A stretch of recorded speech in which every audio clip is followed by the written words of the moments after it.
the finding is fine if it's made under the right standards. But the question is whether or not he understood that this was the government's burden to prove beyond a reasonable doubt rather than the defense's burden to establish. And so tell me why you think he didn't get the standard wrong. Of course. So two responses. The first is the government in its closing argument had been clear that this was not an affirmative defense. In fact, specifically said, this is not an affirmative defense. The government retains the burden at all times. It's a specific intent case. The second response is this, of course, was an oral ruling from the bench. And so I agree that that's not precisely how we would want to phrase, how we expected a court to phrase that finding.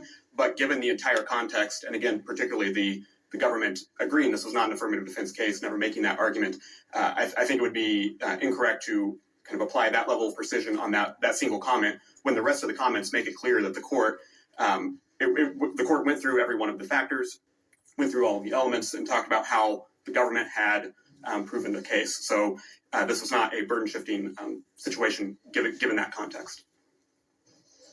In addition, the facts that the court was pointing to indicate that Mr. Sanchez's belief was not honestly held. Not only the credibility finding that the district court made, but Mr. Sanchez's the facts that he was relying on to make this argument. So he said he formed this belief in 2010. Yet after that, he was removed from the United States and told he could never return. Despite that, he came back illegally by jumping the fence, was arrested, tried, convicted, appealed to the Ninth Circuit. That was affirmed, and nowhere in that process did he claim to be a citizen. And then in 2015, he applied for a border crossing card, a type of visa that was for Mexican citizens only. And again, in that process, never claimed to be a citizen. The closest the court got, or the best evidence the court pointed to for his defense, was that there were some indicators he may have thought he might be able to apply for status. But of course, status is a step short of citizenship. And that's why then the court said at page 218 to 19 of the record that if things become harder for Mr. Sanchez when you consider that he said, I am a U.S. citizen.